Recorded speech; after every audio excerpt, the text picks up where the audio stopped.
3 weeks after Maren Whitfield turned 18, her stepmother packed her entire life into 3 black garbage bags and set them outside the garage door. She wasn't angry. She had been counting down to that day for 2 years, because the moment Maren turned 18, there was no law in Pennsylvania that could call what she did wrong. Her mother's piano had already been gone for 3 weeks by then. Maren found it on Instagram, a photograph of an empty living room, morning light across the hardwood floor, captioned, "Letting go of the past to make room for peace." More than 2,000 people liked it. Hundreds commented on what a strong and gracious woman she was.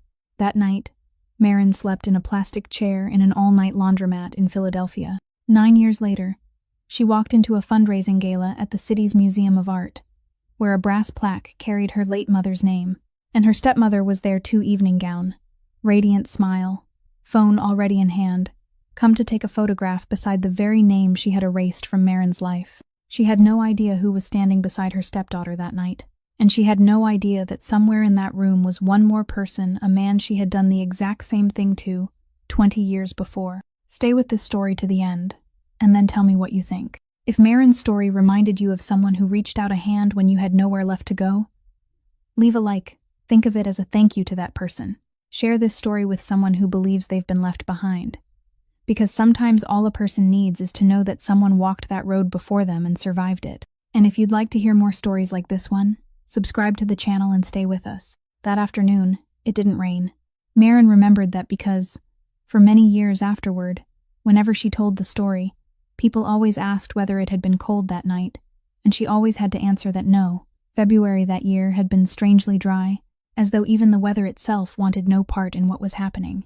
She came home from work just before 4 o'clock, the final shift of her break, her hands still carrying the smell of dish soap from the diner. Charlene Prescott was standing on the front steps of the house, with her arms folded across her chest, and she didn't look impatient at all. She looked like someone who had just finished carrying out something carefully planned, and was now simply waiting for the final part to unfold on its own. "You're home earlier than I expected," Charlene said. Maren stopped halfway up the walkway. She looked at the things that had already been placed beside the garage, then lifted her eyes to the face of the woman who had lived beneath the same roof with her for 6 years. "I don't understand." "Yes, you do. You understand perfectly well." Charlene didn't raise her voice. That was the part Maren would never forget. There was no shouting, no door slammed in anger, not a single tear shed by either of them. "I've been counting down to this day for 2 years, she continued, her voice as calm as if she were talking about the neighborhood trash collection schedule. "Your 18th birthday was January 24th. Today is February 15th. I waited another 3 weeks so no one could say I was rushing." Maren could hear the heater running inside the house. She could even hear the television in the living room, where someone had left the afternoon program playing without turning it off. "Dad will be home in 3 months, she said.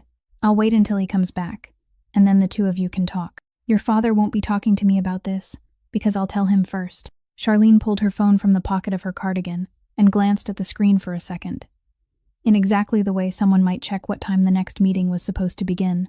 "And I'll tell him my way." Maren stepped onto the porch. She held out her hand, palm facing upward, and asked for the house key. She said there were still a few things in her room she hadn't taken. Her books, her papers, the photograph of her and her mother tucked inside the desk drawer.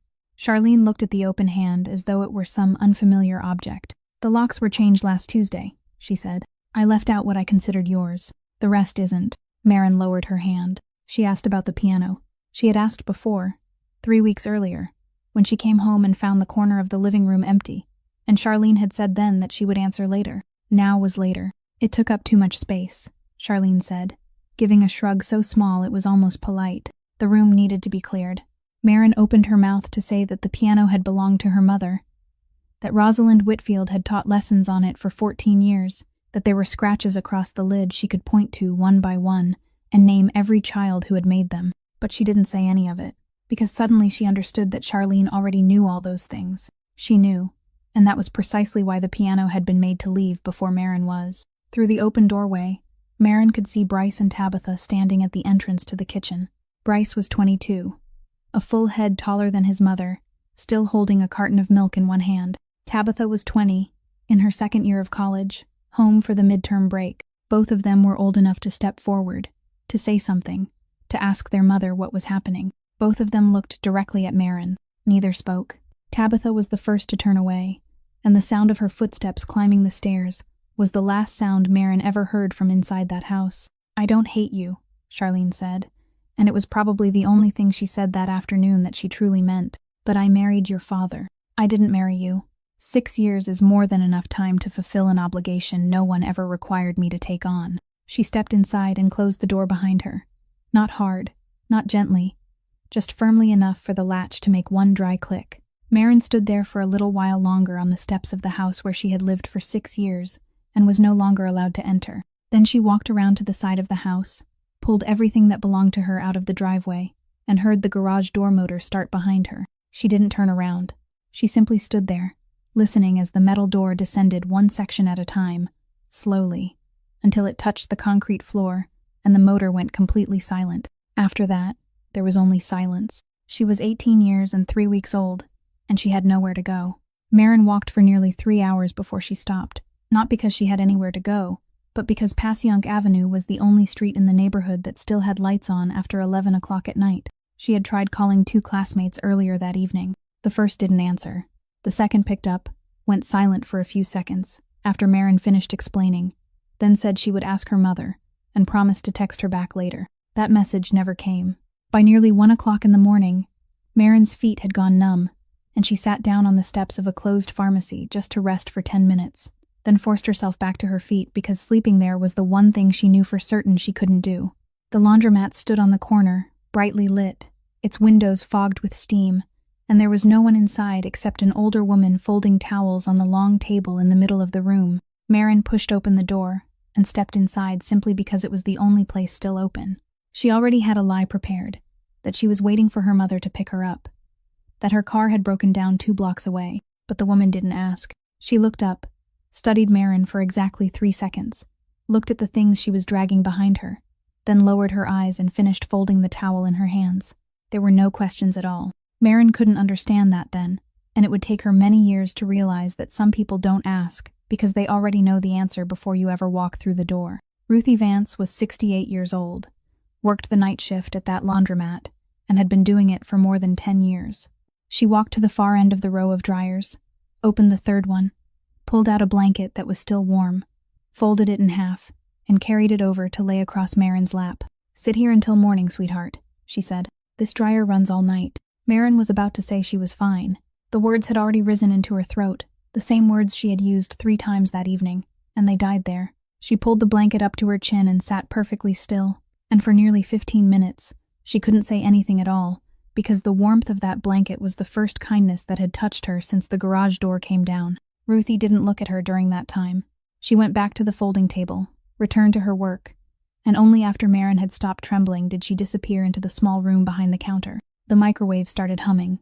3 minutes later, Ruthie came back, carrying a container of reheated chicken soup and a plastic spoon, set them on the chair beside Maren, then stepped back as though giving her room. "You didn't have to," Maren said. "I know," Ruthie replied, "but I already heated it, and I don't eat soup at 2 o'clock in the morning." Maren finished the entire container. She ate slowly because she knew that if she ate too quickly, she would cry, and from the moment she had stood on the front steps of her own house, she had decided that she wouldn't cry in front of anyone that night. Ruthie emptied the last washing machine, switched off the lights over 2 of the rows farther inside, and left only the area where Maren was sitting illuminated. 2 customers came in during the night, a man who worked the night shift at the docks, and a young woman carrying a basket of baby clothes. Both nodded to Ruthie as though greeting an old acquaintance, and neither looked toward the plastic chair in the corner. At nearly 4 o'clock in the morning, Maren asked her only one question: why this laundromat stayed open all night when every other place on the avenue closed at 9 o'clock. Ruthie was wiping down the table, and she didn't stop moving her hand. "I don't know either," she said. "The owner says as long as it stays open, somebody pays the electric bill. I've worked here 11 years, and I've never seen anyone sit down and figure out whether it makes a profit." Then she added, her voice as ordinary as if she were talking about the price of detergent, "Some things aren't worth asking about. Just take what you're given and keep living." Maren fell asleep in the plastic chair without realizing it. When she opened her eyes, daylight was beginning to show beyond the glass windows. The blanket was still wrapped around her, and Ruthie's shift had ended at 6 o'clock. On the folding table directly in front of her lay a key attached to a red plastic cord, resting on top of a piece of paper. On that paper were only 3 hastily scrawled words: pointing her toward the restroom in the back and reminding her to lock it when she left. There was no goodbye, no phone number, no question about what had happened the night before. Maren picked up the key and sat staring at it for a very long time. 9 years later, whenever people asked who had been the first person to help her, she always told them about that night, and she always got one detail wrong. She always said the old woman had asked whether she was all right. Ruthie never asked. That was exactly why Maren stayed. Maren's life over the next 18 months was divided into 3 work shifts and the narrow spaces between them. At 6 o'clock in the morning, she was in the back kitchen of an Italian restaurant on 9th Street, washing dishes until 11 o'clock, her hands submerged in hot water so long that the skin on her fingertips turned pale and peeled away in tiny patches. From 12 o'clock until 6 in the evening, she worked the register at a supermarket 4 blocks away. And 3 nights a week she picked up another shift at a food packaging plant out in the industrial district, a shift that ran from 10 o'clock at night until 4 o'clock in the morning. She slept in the cracks between those shifts, sometimes 4 hours, sometimes 2, and there were weeks when she couldn't remember the last time she had lain down in a real bed. After 4 months, she managed to rent a small room on the 3rd floor of an old house for $380 a month. There was no private kitchen, and the condition was that she wasn't allowed to cook anything except with an electric kettle. Most of her dinners were instant noodles that cost $1.19 a package, bought by the case at the end of the month when the supermarket marked down food that was nearing its expiration date. She owned 3 sets of clothes and rotated them in a fixed order, and every Sunday night she washed her 2 uniforms in the bathroom sink because one load at the laundromat cost $2.50, and $2.50 meant 2 packages of noodles. She still went back to the laundromat on Passyunk Avenue, but not to wash clothes. On nights when she didn't have a shift, she sat at the folding table and studied because her rented room didn't have a desk lamp, while the laundromat stayed brightly lit all night, and no one ever told her to leave. Ruthie Vance never asked what she was studying, never asked whether she had eaten, and every now and then she would set a cup of coffee beside Maren and say she had made it by mistake. During those 18 months, Ruthie made that same mistake no fewer than 40 times. One evening, on the back of a supermarket receipt, Maren calculated how many years it would take her to save enough money to go back to school. The number she came up with was 7. She folded the receipt, slipped it into her pocket, and never did the calculation a second time. She thought about Aunt Nadine. She thought about her often during those first few months, usually close to dawn, when her mind was so exhausted that everything seemed simpler than it really was. Nadine Cole was her mother's older sister and lived in Baltimore, and Maren had met her exactly twice in her life, the last time at Rosalind's funeral. The 2 sisters had stopped speaking to each other years before her mother became ill, over something Maren had never been told in full, and at the funeral Nadine had sat in the last row, hadn't spoken, and had left before everyone else came out of the church. Maren didn't have her phone number. She didn't have an address, didn't know what kind of work she did, and all she had was a name and a city 160 kilometers from Philadelphia. She tried searching online a few times and found 7 people with the same name, then stopped because she didn't know what she would say if someone answered. She didn't know how to tell a stranger that she was the daughter of her younger sister, that she had nowhere left to go, and that she was calling because she had run out of people to call. On Thanksgiving night that year, the Italian restaurant closed at 9 o'clock, but the kitchen was still buried under a full day's worth of holiday work. Maren volunteered to stay and finish because she was paid time and a half. At 2 o'clock in the morning, she was still standing at the sink, alone in the kitchen, and she wiped her hands on her apron and took out her phone, only to check the time. The screen lit up with a photograph of a dining table overflowing with food and a line of text about gratitude. She turned off the screen, slipped the phone back into her pocket, and returned to the stack of dishes that remained. She finished washing them at 3:15, walked home, and slept for 3 hours before her morning shift. The worst part of those 18 months wasn't the hunger, and it wasn't the exhaustion. The worst part was the afternoons at the supermarket when she heard girls her own age complaining that their parents had only given them this much money to shop with, that the dorm was too cold, that their family couldn't go to the beach over winter break that year. She stood there scanning barcodes and smiling and saying nothing, because she understood that none of it was their fault. They simply lived in another world, a world she herself had belonged to until 4 o'clock on a February afternoon. She didn't envy them.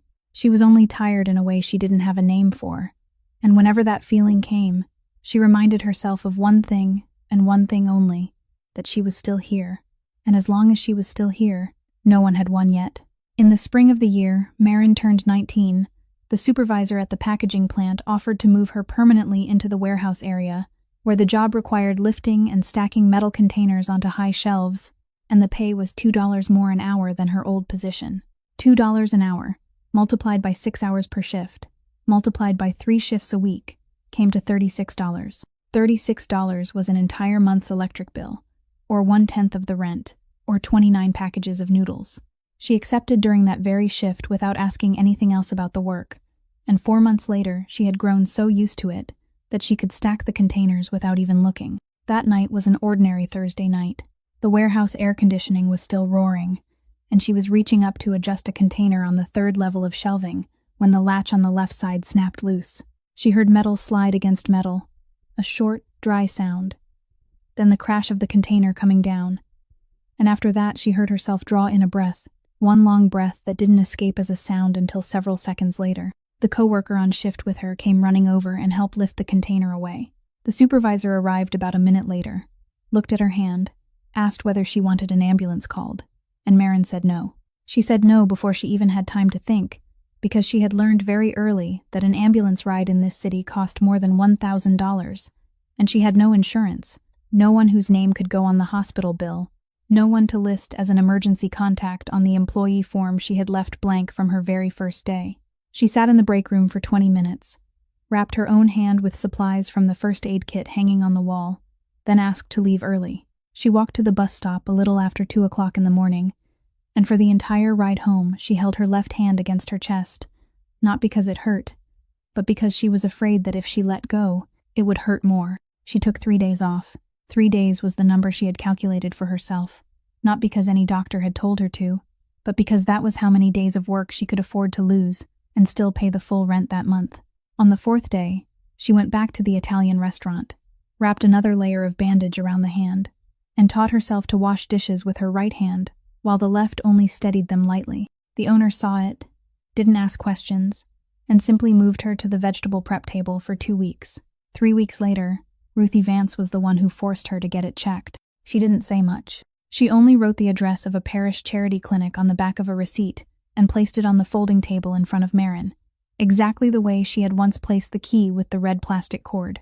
The clinic was in the basement of a church in South Philadelphia, open 2 days a week, and the doctor there was a retired man who still had the habit of speaking plainly. He looked at the x-ray, turned her hand back and forth several times, then set it down on the table and sat silent for a little longer than necessary. He told her the bone had healed, but it had healed out of alignment, and that if she had come in during the first week, things would have been different. He said she would still be able to use the hand for most things, gripping, writing, working, and that she wouldn't lose its function. Then he asked whether she played an instrument, because he had noticed the calluses on her fingertips. Maren said she played the piano. He nodded, and he didn't offer a single comforting sentence, because that wasn't the kind of man he was. He told her she could still play for pleasure, but she shouldn't think about performing anymore, and it would be better not to place her hopes there. Maren thanked him. She walked out of the church basement, went 2 blocks to the bus stop, and sat down in a seat beside the window. The bus passed 7 stops before she did it. She placed her left hand on her knee, palm facing down, and spread her fingers as wide as she could, trying to reach the span of an octave. The same octave she had first managed to reach when she was 7 years old, and had gone home and proudly shown her mother over and over for the rest of that evening. Her little finger stopped short. She closed her hand, released it, then tried again. Then again. She did that through all 9 remaining stops, without crying, without looking down, only staring out through the window and counting the rhythm in her head as though she were still practicing a piece, opening and closing, until the bus reached the final stop, and the driver had to call to her twice. Maren hadn't been in contact with her father for 14 months, and it wasn't because she didn't want to be. The first 3 times she called his old number, the line said he couldn't be reached, which was normal for a man somewhere in the middle of the ocean. The 4th time, she called the shipping company's office, and the woman at the switchboard told her they weren't allowed to release a crew member's personal information to a third party, even to family, unless the request was confirmed by the emergency contact officially listed in the employee's file.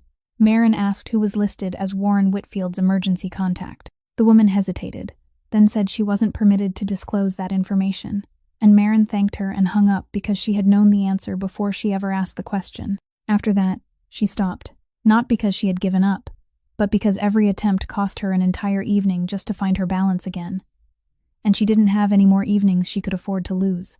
But one night, near the end of September, while sitting at the folding table in the laundromat, she found a website that tracked international cargo ships, the kind of website built for people with enough free time to watch vessels move across a map.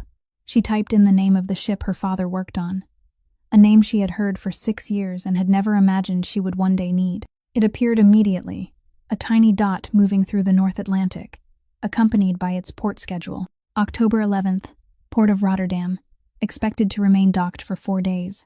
Maren stared at those words for a long time, then opened the calendar on her phone and marked October 11th. And for the next 12 days, she lived with that mark as though she were living toward an appointment. She spent 2 days writing the message.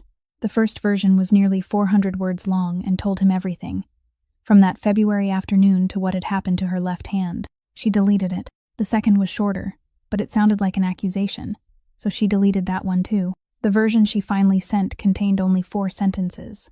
She said that she was Maren, that she was in Philadelphia, that some things had happened she didn't think he knew about, and that all she needed was for him to call her back just once. She sent it to his old number, the number still attached to the family plan that Charlene had kept in her name and continued paying for all these years, the number Maren had known by heart since she was 12. She pressed send at 9:20 in the evening Philadelphia time, which made it a little after 3 o'clock in the morning in Rotterdam, and she knew she would have to wait. She waited 4 hours. She went to her night shift at the packaging plant, with her phone tucked into the front pocket of her protective uniform, something the rules prohibited, and she checked it 7 times during the first 3 hours. At nearly 1:30 in the morning, while she was stacking goods along the last row of shelving, the phone vibrated.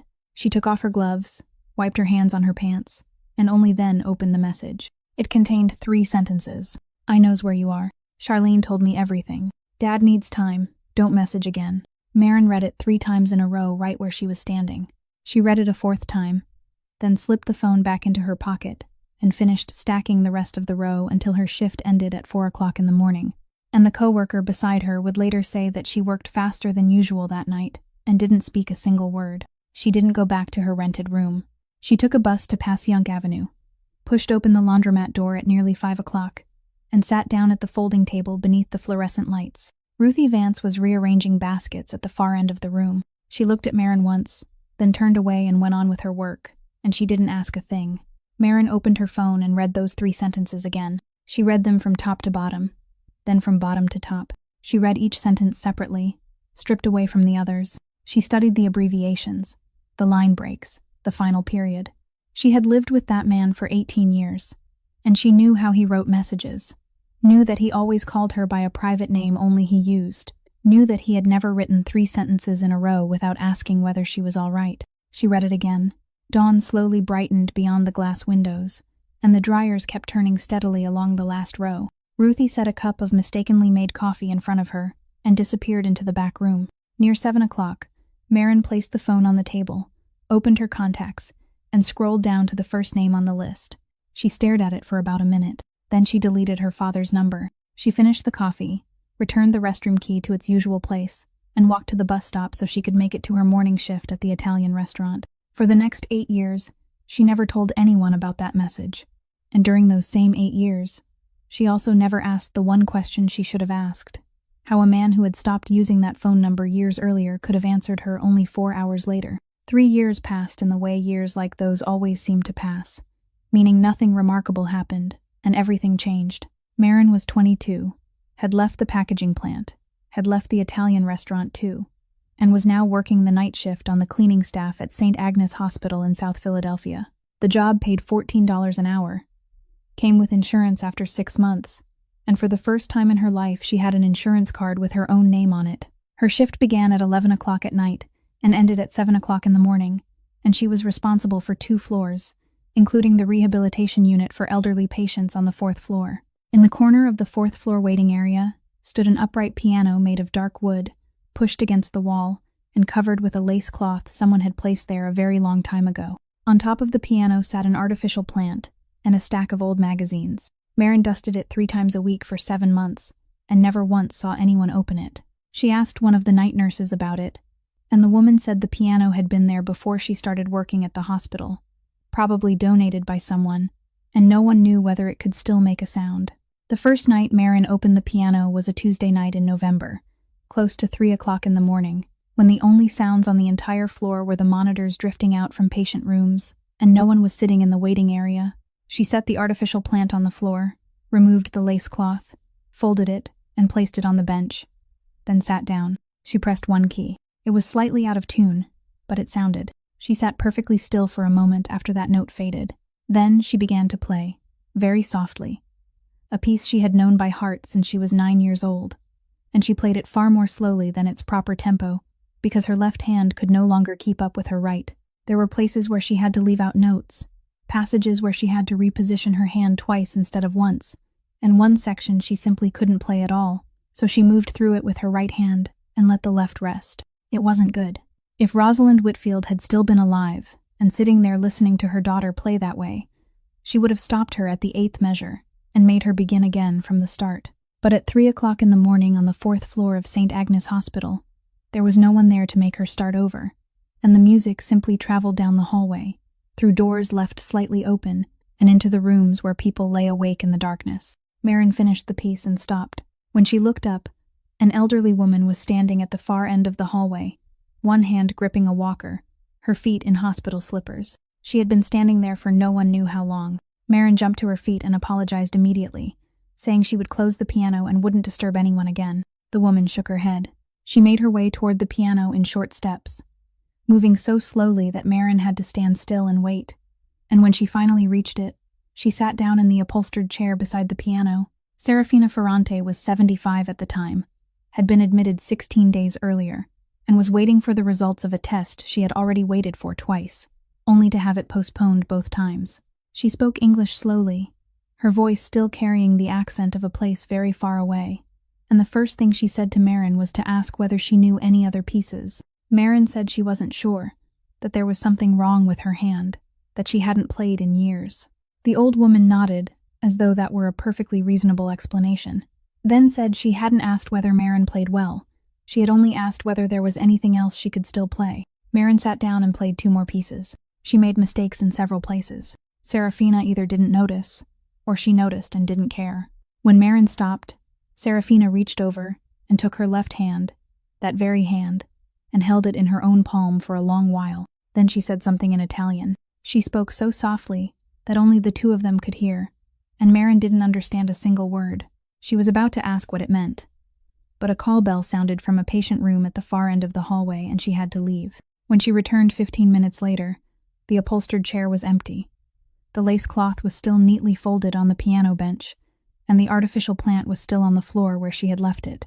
The next morning, the night nurse wrote on the handoff board that the patient in room 412 had slept straight through from 3:30 until 7 o'clock in the morning, her first uninterrupted sleep since being admitted. No one wrote down the reason, because no one knew. Marin didn't know either. She only knew that the next night she opened the piano again, and the night after that she did the same. And for the next 4 years she never once looked closely at the underside of that piano. 3 nights later, at around 4 o'clock in the morning, the 4th floor elevator doors opened, and a man stepped into the rehabilitation unit hallway. Marin was mopping the floor halfway down the corridor, and she sensed that something was different before she even saw him, because the sound of the entire floor changed. The 2 night nurses who had been leaning against the station talking to each other suddenly straightened up.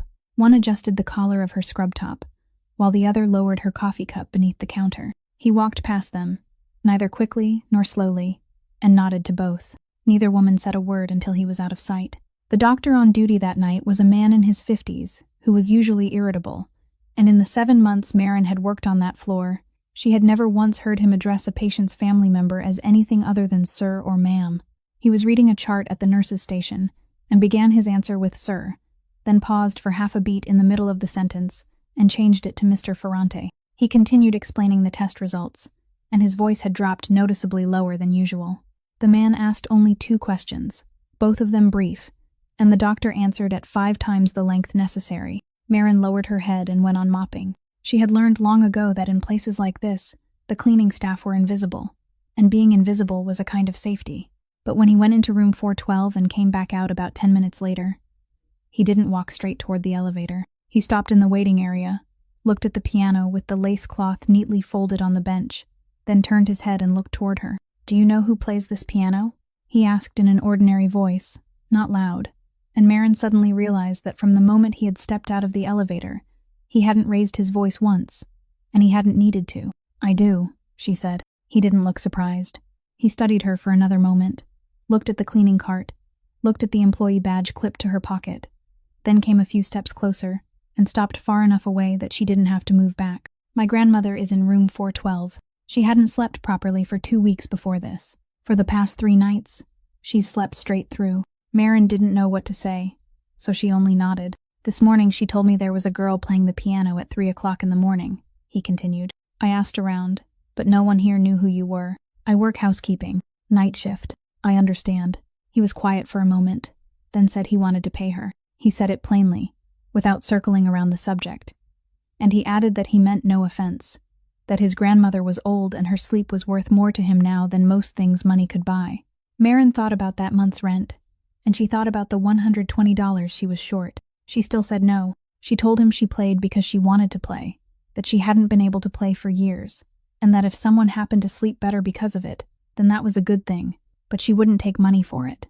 Only after she finished speaking did she notice how fast her heart was beating, because she had no idea who she had just refused. He didn't push. That was the thing she remembered most clearly later. He didn't say another word to persuade her, didn't take out his wallet, didn't leave an envelope on her cart the way she had seen patients' families do with nurses. He only nodded once, very slowly, as though he had just taken in a piece of information and put it exactly where it belonged. "All right," he said. Then he asked her name. Marin told him.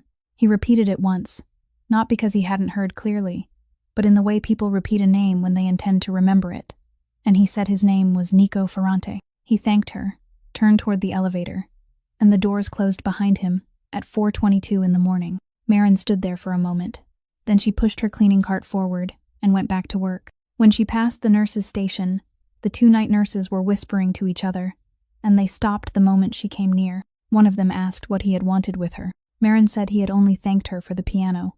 The other nurse looked at her, then at her coworker, and said something Marin didn't understand at the time. She said that in this part of the city, when the family of the patient in room 412 thanked someone, that was usually not where the matter ended. 3 weeks after that night, the Human Resources Department at St. Agnes called Marin in and handed her a sheet of paper. The hospital was opening a 2-year music therapy training program, with evening classes for current employees, and the entire tuition was being funded by a private foundation. The woman in Human Resources told her she had been selected. Marin asked who had nominated her. The woman flipped through the file, looked it over, then said that section had been left blank. Marin asked which foundation was paying for it. The woman gave her the name of a foundation Marin had never heard of, and when Marin searched for it online that night, all she found was a website with 3 lines of text, a mailing address, and nothing else. She sat on the bed in her 3rd-floor rented room, with the paper spread across her knees, and she read the participation terms 4 times to make certain there wasn't any clause requiring her to repay the money if she dropped out. There wasn't. She signed the following evening. Nico Ferrante began appearing on the 4th floor at 3 o'clock every Thursday afternoon. Serafina had been discharged and then admitted again, this time for an extended course of physical therapy, and week after week he brought her to her sessions at exactly that hour. By then, Marin had moved to the afternoon shift so she could attend classes in the evening, which meant she was there. The first time, he was carrying 2 cups of coffee and said he had ordered the wrong amount. The second time, he said the shop had charged him for 1 cup but handed him 2. The third time, he didn't say anything at all. He simply placed 1 cup on the edge of the counter where she was standing, filling out paperwork, then went into the therapy room with his grandmother. For 4 months, he never asked her a single personal question. He asked about the assignments she was studying, about whether music truly helped patients after a stroke, about why some people lost the ability to speak but could still sing. Marin answered, and she realized she was talking more than she had talked to anyone in the past 4 years. Delaney Cross was one of her classmates in the training program, 28 years old, an emergency room nurse, and the first person Marin ever told about the cups of coffee. She asked his name. Marin told her. Delaney put down her pen. She opened her phone, typed the name in, scrolled down, and Marin watched the color change in her face over the course of about 3 seconds. Delaney turned the screen toward her. There was an article from 4 years earlier, another from the previous year, a list of shipping and construction companies around the waterfront, and a distant photograph taken outside a federal courthouse. Delaney said very quietly that in South Philadelphia, there were certain names people didn't look up online, and Ferrante was one of them. The following Thursday, Marin waited for him in the hallway. When he placed the coffee cup on the edge of the counter, she didn't pick it up. She asked him directly what he did for a living. He didn't pretend to be surprised. He didn't ask who had told her either. He only looked at her for a moment, then pointed toward the 2 chairs in the waiting area beside the piano, and said the conversation would take about 10 minutes. They sat down. He told her that his father had died when he was 24 and had left him an organization, not a company, but something that had existed in that neighborhood since before he was born. He said that most of what the organization had done during his father's time consisted of things he wasn't going to describe there. Not because he wanted to hide them, but because saying them aloud wouldn't serve any purpose. He said that for the past 10 years he had spent most of his time pulling it away from the dirtiest parts of what it had once been. That there were entire areas he had cut out completely, and people who had left because of it, and that he wasn't going to use the word legal because he didn't want to lie to her in their first real conversation. He told her that what he ran now included dock operations, a construction company, and 7 restaurants, and that if she searched his name, she would find exactly what she had already found, no more and no less, because no one had ever proved anything, and he had no intention of explaining their suspicions for them.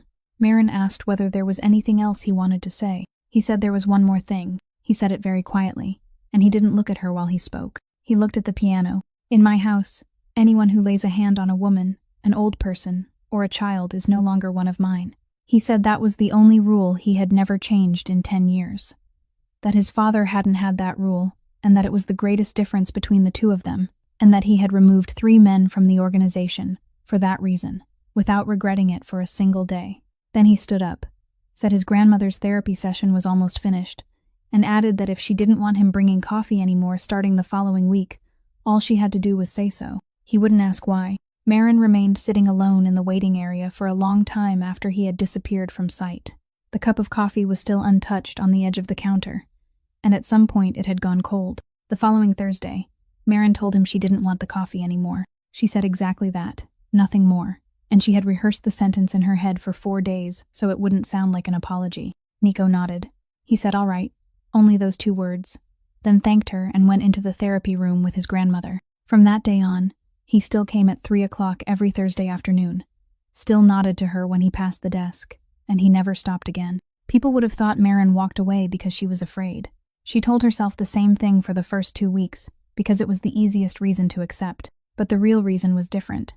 And she couldn't admit it until one late night when she was sitting at the folding table in the laundromat, working on an assignment.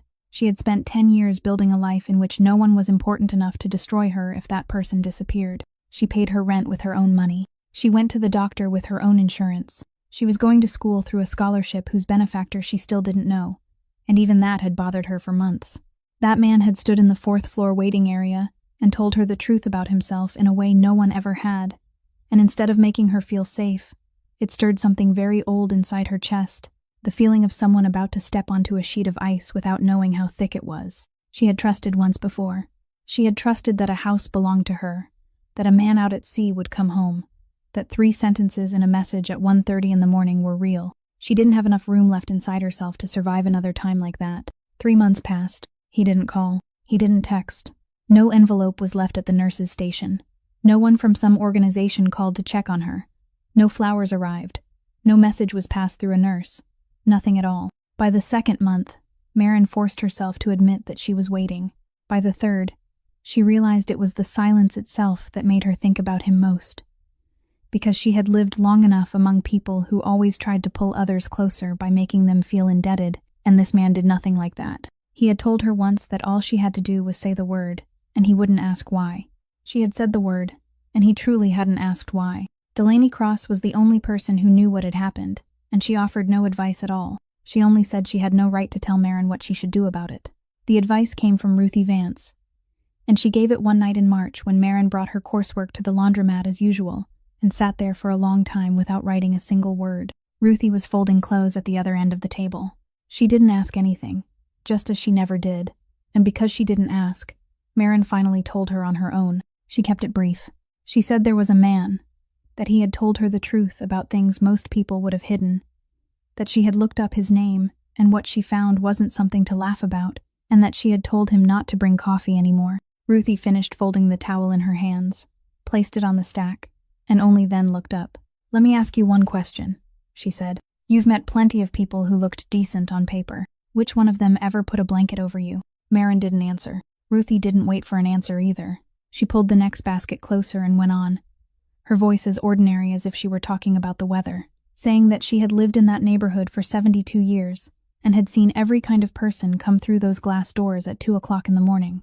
She said there were people whose records were spotless in every possible way whom she wouldn't trust to watch a wallet. She said she didn't know who that man was, and she wasn't going to guess. But she did know one thing, that the quickest way to see who someone really was to watch what they did when there was nothing in it for them. Then she added one last thing before disappearing into the back room. She said that for 3 months now, that man hadn't gotten anything at all, and he had stayed quiet, and silence used the right way was a very difficult thing to fake. Maren remained beneath the fluorescent lights for nearly another hour.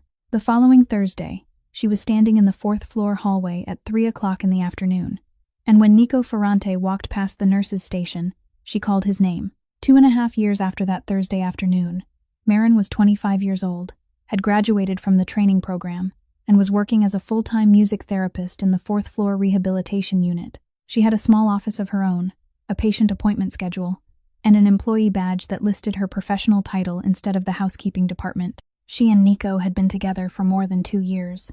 As for Charlene Prescott, Maren knew only what anyone else in the world could know, because the woman had spent the past 9 years telling the public about her life. The account called The Prescott Table reached 400,000 followers that spring. A local magazine article called her the face of quiet kindness in Philadelphia. There was an advertising contract with a housewares company, cookware and blenders and cream-colored tablecloths, and in the promotional video, she stood in that familiar kitchen and said that a family begins around the dinner table. Maren watched the entire video from beginning to end, alone in her office during her lunch break. Then, she turned off the screen and went back to her afternoon patient files. She didn't follow the account. She only opened it 3 or 4 times a year, usually on occasions she hadn't expected. And this time it was because the advertisement had appeared on her own phone. That night, after Nico had fallen asleep, she sat at the kitchen table and opened the account again. She wasn't sure what she was looking for. Maybe she wanted to see whether any photograph from 9 years earlier still remained. Some picture with her in it.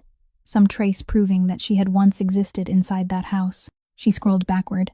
She moved past dinners, cake recipes, captions about gratitude, and about how raising children meant choosing love even on the hardest days. She scrolled past photographs of Bryce receiving his diploma, photographs from Tabitha's wedding day, photographs of the dining table in every season of the year. There wasn't a single one with her in it. When she reached a post from 3 years earlier, she stopped. It was a long post, one of the most widely shared pieces on the account, about being a stepmother, about how some children aren't born from your body but remain in your heart, and about how sometimes loving someone means having to let that person go. The post had more than 400 comments. Maren read them. She didn't know why she did it, but she read from the top down, one by one, and they were all the same. People said Charlene was strong. They said she was a role model. They told stories about their husband's children and asked her for advice. Someone wrote that they only wished their own stepmother had been half as good as she was. Maren scrolled down very slowly, and she was almost at the bottom when she saw it. It was buried between 2 compliments, shorter than every other comment, posted 3 years earlier and never answered. The account had no profile picture, only a gray circle, and the username was a string of initials that meant nothing. The comment contained only one sentence. "You did this once before." Maren read it again. She looked at the number of likes beneath it. 0. She looked at the replies. Empty. She checked to see whether anyone had responded to that person. No one had. On a post where the account owner had personally replied to more than 60 comments, thanking people one by one, asking the names of their children. This one comment had been completely ignored. She tapped on the other account. It was empty. No posts, no photographs, no information.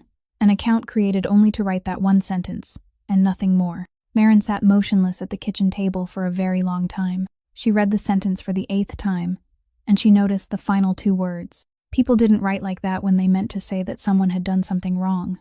They wrote like that when they meant that she had done this exact thing before, sometime in the past, to someone else. Maren picked up her phone and took a screenshot. Then she took another one just to be certain. Outside the window, It was nearly 3 o'clock in the morning. She didn't know who that person was.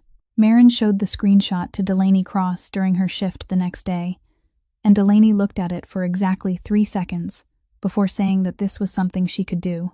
Delaney had an older brother who worked as an insurance investigator, and a habit she jokingly called an occupational disease, which meant she couldn't stand an unanswered question. It took her 11 days. She didn't investigate the other account because there was nothing there to investigate. She investigated Charlene. She found Charlene's maiden name, then found the record of her first marriage, registered in Mercer County, New Jersey. Her first husband was named Alan Prescott, 37 at the time, and his marital status was listed as widowed. He already had a son from a previous relationship before he married Charlene.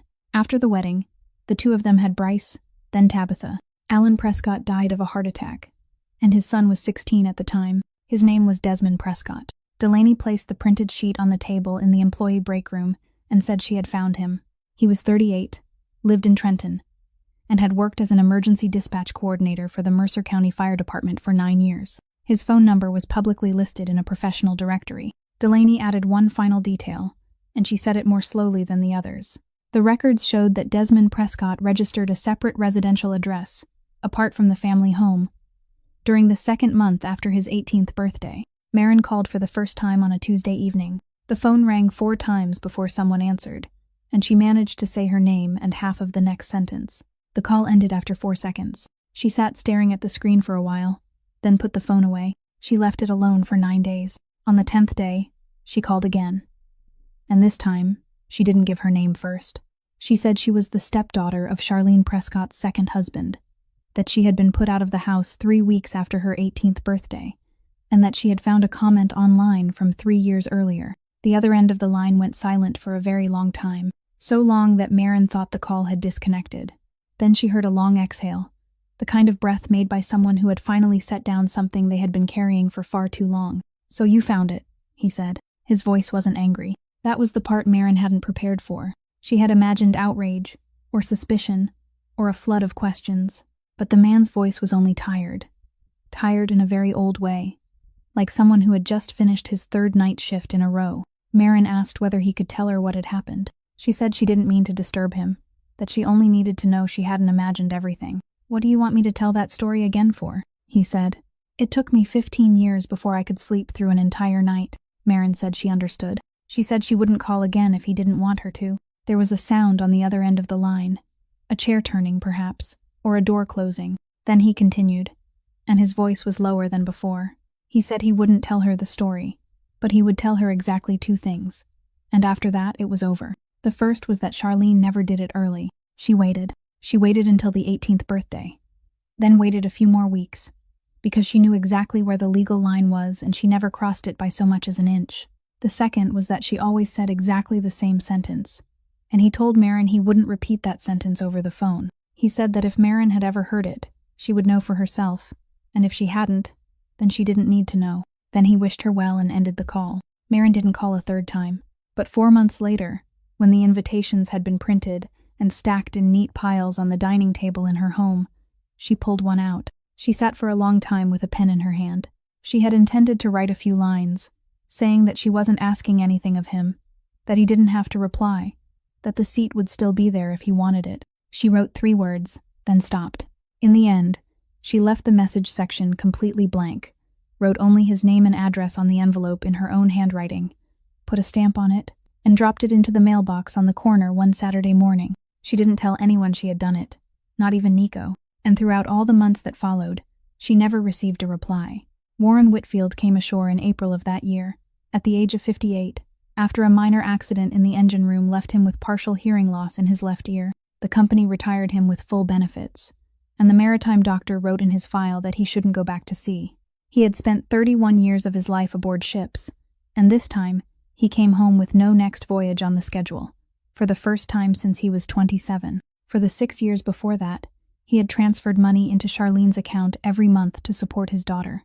He believed Marin was studying at Towson, not far from Baltimore, near Aunt Nadine's home, and he believed it because every few months he received regular updates, slightly blurred photographs of grade reports, a picture taken from a distance somewhere on campus, a message saying she was in the middle of exams and couldn't call.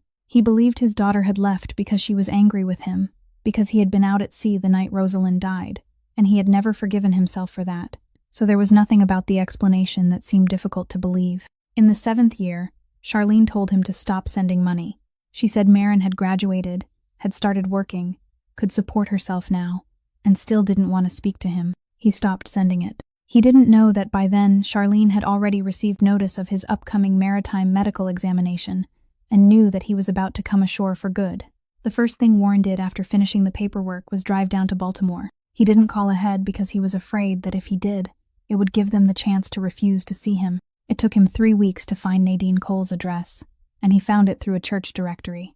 She lived in a row house in Hampton, was 61 years old, and had retired after many years working as a secretary at a high school. She opened the door, looked at him for a moment, then recognized him. Warren said he had come to see his daughter. Nadine asked him what he had just said. He repeated it.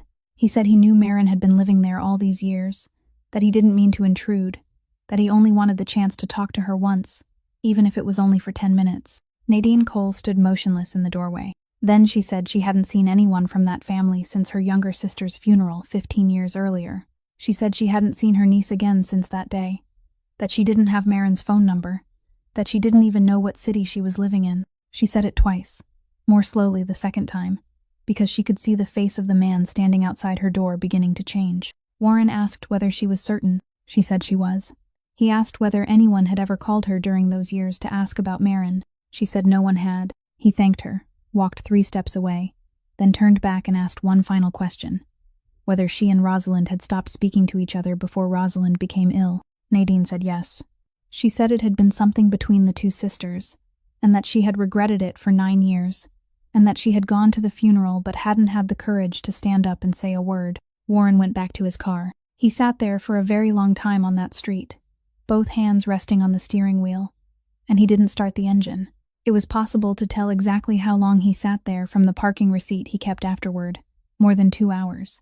During those 2 hours, he pieced together every single thing, every blurred grade report, every distant photograph, every message saying she was busy with exams, every time he suggested a video call and was turned aside with a reasonable excuse. He was a mechanic. He had spent his entire life finding what was broken in a system by tracing backward from the symptom.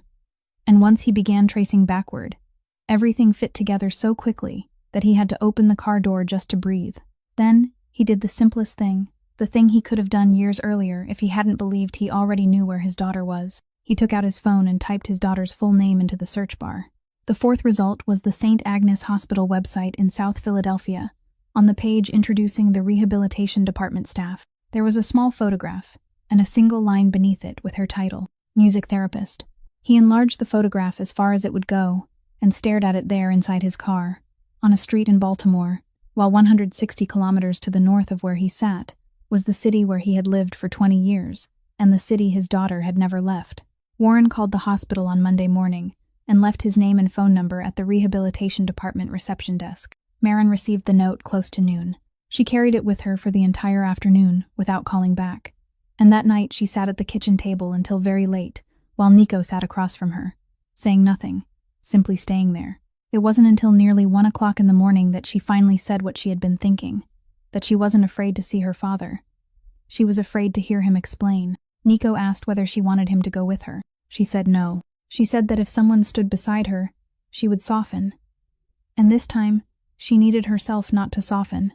She arranged to meet Warren at the laundromat on Passyunk Avenue at 9 o'clock Thursday night. She didn't choose that place to hurt him. She chose it because it was the only place in the world where she could sit without feeling herself become small. Ruthie Vance knew beforehand, and she didn't say anything at all. She only cleaned the folding table in the middle of the room more thoroughly than usual, then disappeared into the back room. Warren arrived 20 minutes early. He waited in the plastic chair near the door, and he didn't know that it was the very chair his daughter had slept in on her first night there. When Maren walked in, he stood up.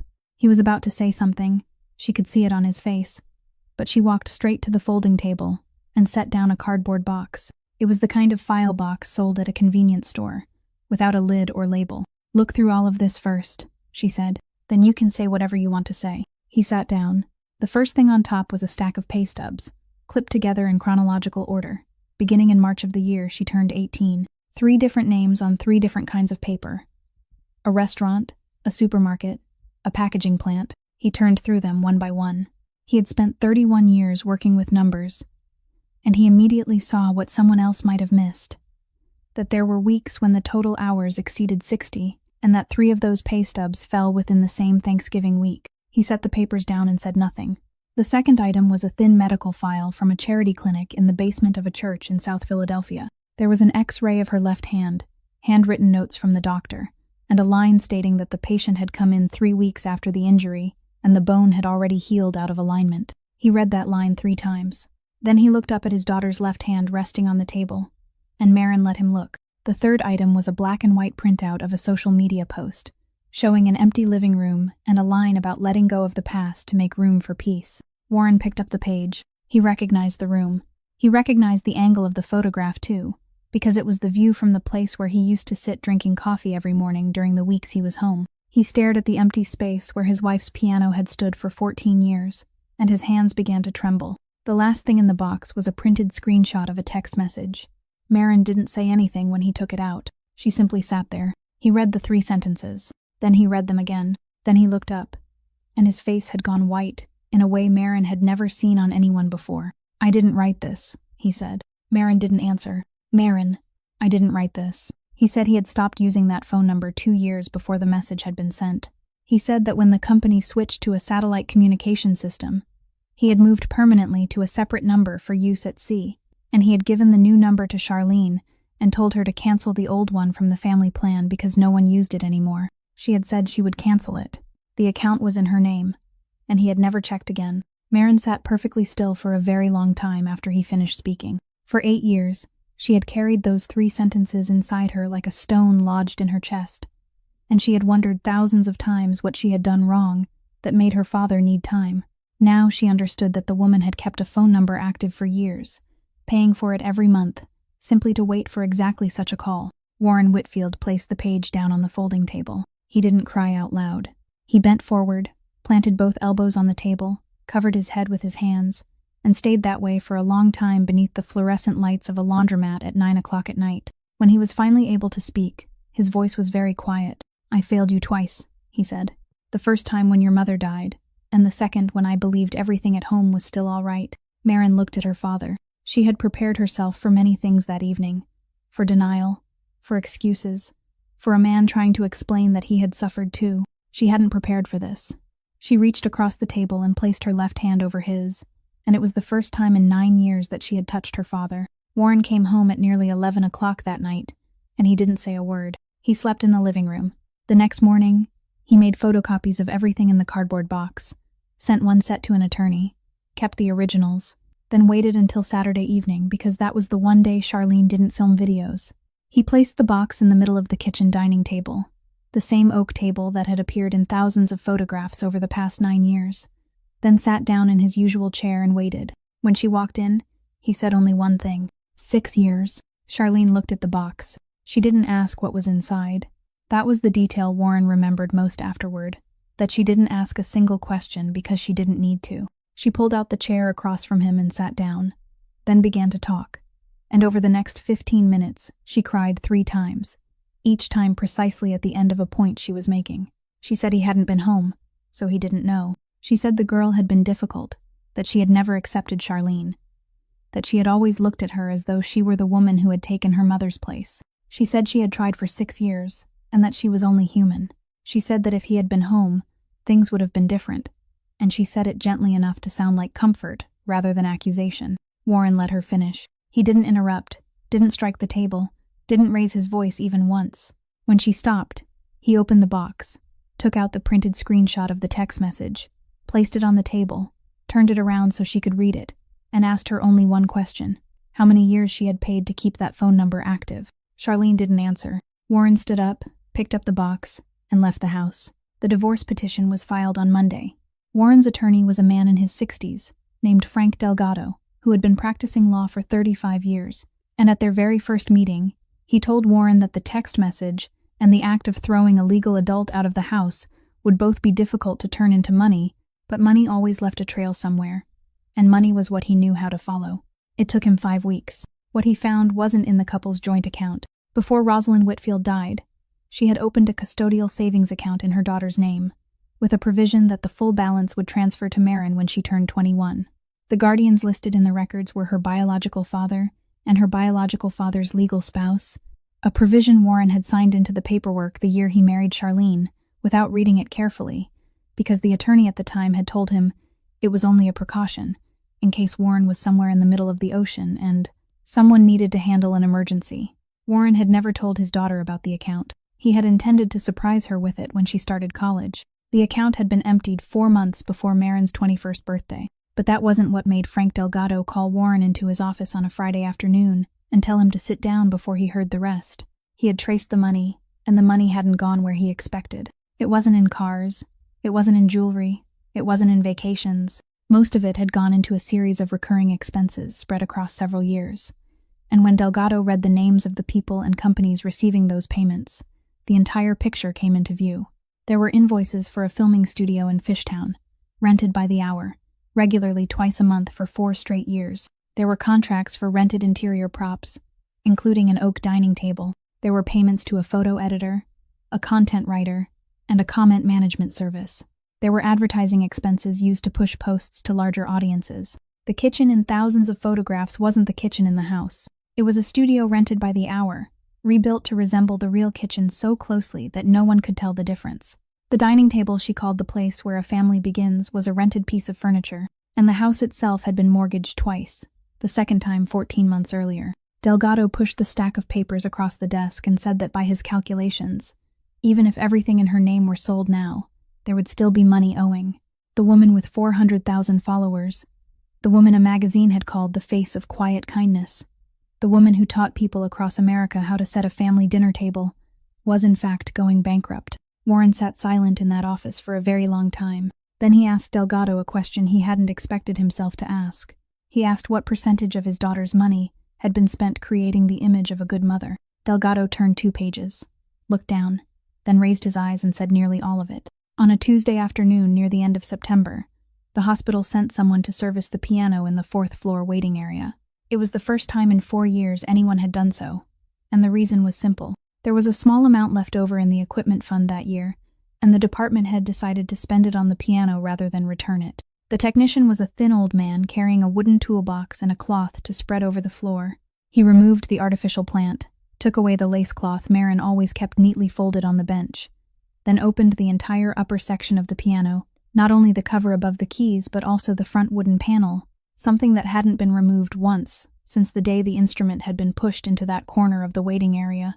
Maren passed by at nearly 4 o'clock in the afternoon, carrying the file of her last patient of the day. She glanced toward the piano out of habit, the way people glance at something they see every day and no longer truly look at anymore. Then she stopped. Inside, on the underside of the keyboard housing, in a place no one could possibly see unless everything had been taken apart, were 2 letters. They had been carved with something that wasn't particularly sharp, some strokes deep and others shallow, the second letter sitting lower than the first, and at the end there was a long slip mark, about 2 finger joints in length, where the blade had gone off course. Maren set the patient file down on a chair. She walked over, bent down, and stared at those 2 letters for a very long time without touching them. She had been 7 years old when she carved them. She had done it on a June afternoon, with a utility knife taken from the drawer of her mother's desk, lying flat on her back beneath the piano while her mother was out grocery shopping, and it had taken her nearly 40 minutes, because the wood was much harder than she had expected.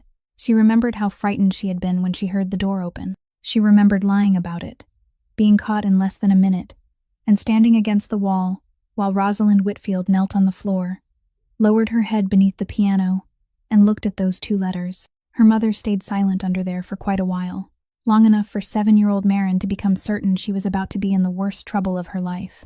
Then Rosalind backed out, sat down flat on the floor, and began to laugh. She laughed so hard she had to brace one hand behind her, and when she was finally done, she pulled her daughter down beside her and said that the piano had been left to her by her own grandmother, that it had passed through 3 generations of the family, and no one had ever dared leave a mark on it before. Then she said the sentence Maren would carry with her for the rest of her life. So now it really belongs to the 2 of us. The piano technician noticed her standing there and asked if something was wrong. Maren said no. She asked how old the piano was. He tapped the wood, tilted his head to listen, then said the body was very old, at least 70 years, but the varnish was much newer, probably no more than 10 years old, and someone had refinished the entire instrument and darkened the wood from its original shade. He said that was common. Used instrument shops did it all the time before reselling something because a fresh coat of varnish made it much easier to sell. It took Marin another 10 days to trace the entire chain. The music store in North Philadelphia still kept its intake records. The piano had been purchased by the shop in January of that year, 3 weeks before her 18th birthday, and the seller was listed as a woman from the northeast section of the city. The shop refinished it and sold it 4 months later to a small church in South Philadelphia. That church eventually closed because it no longer had enough parishioners, and everything inside was donated, most of it to organizations in the surrounding area. St. Agnes Hospital received the piano that autumn, pushed it into the corner of the 4th floor waiting area, covered it with a lace cloth, and placed an artificial plant on top.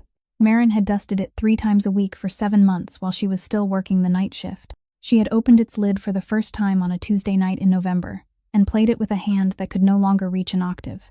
She had sat on that bench and spoken with a 79-year-old woman, and she had sat on that same bench while a man told her the truth about his life. For 4 years, she had placed her hands on her mother's piano almost every week, and she had never known. She didn't tell anyone for 3 days. On the 4th day, she finally told Nico, close to midnight at the kitchen table, and when she finished, the two of them sat in silence. Then he asked her one question, whether she wanted to buy it back, because he could arrange it within a week. Marin shook her head. She said she didn't want it standing in the living room of her house.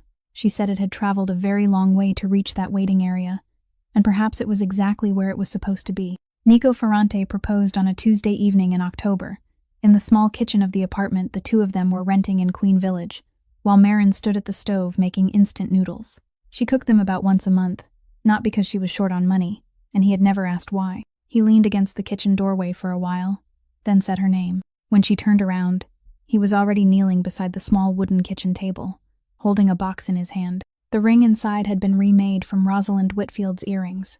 Warren had recovered them during the division of the marital property, along with 2 other things, and he had given them to Nico 3 months earlier, without saying anything to his daughter. The jeweler on Jeweler Street had removed the 2 stones, kept the old silver settings underneath exactly as they were, tarnished and darkened with age, and had not polished them again, just as Nico had requested. Marin recognized them immediately. She had seen those earrings on her mother's ears every Sunday for the first 11 years of her life. "I can't promise you a normal life," Nico said. "I'm not the kind of man who can promise you that, and I'm not going to lie to you in the very first sentence." He told her there would be nights when he came home late and couldn't explain why, that there would be names he would never bring into their home, that she would have to live with certain things she had never chosen.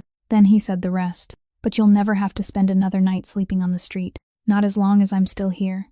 Marin let the pot of noodles boil over onto the stove. She said yes, and she said it twice. The second time because she wasn't certain the first had come out loud enough to be heard. The wedding was set for the following spring, but before that, in November, the Ferrante family held a celebration for Serafina's 80th birthday. She had lived longer than the doctors had told her she would 4 years earlier, and she said that at her age, she didn't need another scarf, didn't need more flowers, and certainly didn't need another party where she had to stand and shake hands with 200 people. Nico asked what she wanted. She said she had thought about it carefully. Instead of gifts, she wanted everyone who planned to bring one to donate the money to a music scholarship fund for young people who couldn't afford to continue their education, and she wanted the fund to bear the name Rosalind Whitfield. Marin objected. She said her mother had only been a piano teacher who taught out of her home, that she hadn't been a public figure, that the name wouldn't mean anything to any of the 200 guests. Serafina listened to all of it, then said yes. The name meant nothing to those 200 people, but it meant something to her. She said that on the night she hadn't slept for 2 weeks, and was waiting for a test result she was so frightened of that she couldn't even bear to think about it. A young woman had sat down at 3 o'clock in the morning and played the piano in the hallway, and that young woman was the daughter of this woman. She said she was 80 years old and had earned the right to choose how she thanked someone. The event was held at the Philadelphia Museum of Art on the first Saturday evening of November, with 200 guests, including family members, business associates, several city officials, 3 local journalists, and a number of donors. Because it was a fundraising event rather than a private party, the organizers made a limited number of tickets available to the public for a minimum contribution of $250 per seat, with every dollar going directly into the fund. A small bronze plaque was commissioned for the museum's music room, engraved with the name of the fund, the name of its founder, and a single line for the date. A press release was sent out 3 weeks before the event. A local newspaper reprinted it word for word in its community section, and the article placed both names in the same sentence, the name of the 80-year-old woman leading the fundraising effort, and the name of the late woman for whom the fund had been named. Beneath that was one short line explaining the connection, that Mrs. Whitfield's daughter was now a music therapist, and would soon become a member of the Ferrante family. Charlene Prescott read the article on a Thursday morning. No one knew how long she sat with it.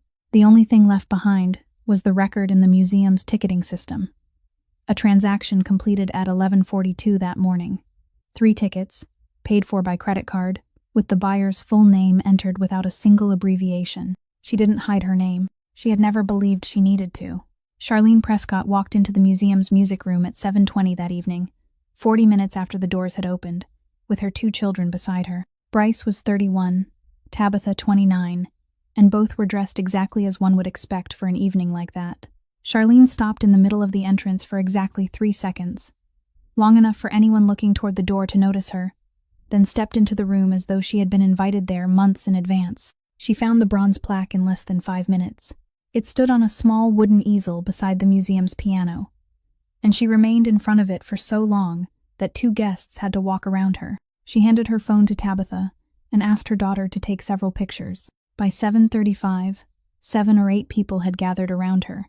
Marin was standing on the other side of the room beside Nico, and she heard that voice before she saw the woman. Charlene wasn't speaking loudly. She had never needed to. She was saying that the evening held a deeply personal meaning for her family, that the woman whose name was engraved on the plaque was the biological mother of the stepdaughter she had raised with all her heart since the girl was young. She said being a stepmother was the quietest work in the world, that no one ever received credit for it, and that she only hoped the girl knew she had always been there. A woman in the group placed a hand on Charlene's arm. Someone said it was beautiful. Nico didn't move. He only tilted his head and asked Marin what she wanted him to do, and Marin said nothing. She said this was his grandmother's party, that Serafina was 80 years old, and that she wouldn't turn her birthday into something else. Serafina Ferrante was sitting at the head table near the podium, and she had seen everything. She had seen the woman walk in, seen the crowd gather around her, and she had watched Marin's face for 15 minutes without anyone noticing. She raised one hand. Nico brought Marin over. Serafina took her left hand, that same hand, exactly as she had done 4 years earlier, in the 4th floor hallway, at 3 o'clock in the morning. Then she said something in Italian. It was the same sentence. Marin recognized it immediately, not because she understood the words, but because she had remembered the cadence of them for 4 years. This time Nico was standing beside her, and he translated. This girl has been in the dark for too long. Serafina squeezed her hand gently. She looked toward the group across the room, then back at Marin, and added another sentence in English, slowly and very clearly. This is my party. You have my permission. Marin crossed the room. Nico didn't follow. Charlene saw her when she was still 4 steps away, and her face brightened perfectly, both arms opening as her voice rose just enough for everyone around her to hear that there was her daughter. Marin stopped outside the reach of those arms. She didn't tell the story of that February afternoon. She didn't mention the 3 garbage bags, didn't mention the changed locks, didn't mention the garage door. She said only one thing. Go on. I have a few stories too. Charlene laughed, a short laugh, and said that this girl had always been such a joker. Marin opened her phone. She didn't hand it to Charlene. She handed it to the nearest woman, the same woman who had placed a hand on Charlene's arm only minutes earlier, and said that this was the post from January 18th, 9 years ago, still on the account, never deleted, and anyone could find it for themselves. The photograph showed an empty living room and a caption about letting go of the past. Marin said that the empty space in that photograph was where her mother's piano had stood for 14 years, that it had been sold to a music store 3 weeks before her 18th birthday, and that the store's intake records still existed. Then she continued, without raising her voice, without speaking any faster. She told them about a custodial savings account her mother had created for her, meant to transfer into her name when she turned 21, and emptied 4 months before that date. She told them about 6 years of money her father had sent home from the sea for a daughter he believed was attending college in Maryland. The woman holding the phone didn't hand it back. She passed it to the person beside her. Charlene said that none of this had happened the way Marin was making it sound, that there were family complications outsiders couldn't possibly understand. From behind the group, an older woman's voice rose. Peg Halloran was 71, retired after 30 years as a federal prosecutor, and she said exactly 3 sentences. She said she wasn't putting anyone on trial there because she was retired. She said an emptied custodial account wasn't a family complication. It was something with bank records, and someone who would have to explain those records to a judge. Then she looked around the room once and said her 3rd sentence, that there were 3 journalists in the room that evening, and she believed all 3 of them were standing close enough to hear. Charlene Prescott understood that she had lost the people around her, and she changed tactics. She dropped the gentle voice entirely. She said this was what happened when a child grew up carrying resentment, that she had spent 20 years of her life being a mother to children she hadn't given birth to, and that no one in that room knew what she had sacrificed. She said that the young woman standing in front of them had invented this story so she could marry into a wealthy family, and she said it loudly enough for the entire corner of the room to hear. Then she turned to Marin and asked whether she had any idea what she was doing to her mother. At that exact moment, the door at the far end of the music room opened. Security had checked the man's ticket in the outer lobby and hadn't stopped him because it was genuine, a seat that had been paid for months earlier. He walked in slowly, wearing a dark coat, looking at no one except the woman standing in the middle of the room. And in his hand he still held the invitation with its worn corners, the invitation that had arrived with nothing written inside. Desmond Prescott was 38 years old. He stopped about 3 steps away from Charlene. "You don't recognize me," he said. Charlene looked at him. Everyone in the room saw the moment recognition came, because it crossed her face before she had time to hide it. "I'm Alan Prescott's son. You married my father 33 years ago." He didn't raise his voice. He continued with a 3rd sentence, speaking it slowly, 1 word at a time, like a man reciting something he had carried in his memory for 20 years, but had never once said aloud in front of anyone. "You married my father. You didn't marry me. 2 years was more than enough time to fulfill an obligation no one ever required you to take on."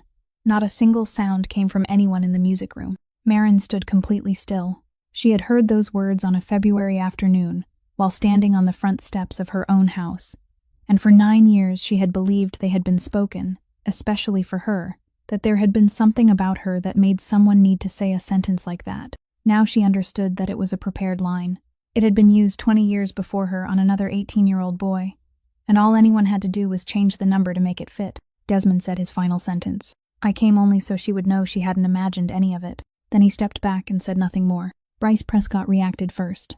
He turned toward his mother, and the question he asked was very short, only a few words, asking who this man was. Charlene didn't answer. At some point, Tabitha had backed away from the circle of people, clutching her purse tightly, and she was no longer looking at her mother. She was staring at the floor. Those 2 children had lived for 31 years and 29 years in the same family, and had never once heard the name Desmond Prescott. Charlene turned toward Nico Ferrante. It was her final move, and it was so obvious that everyone in the room could see it.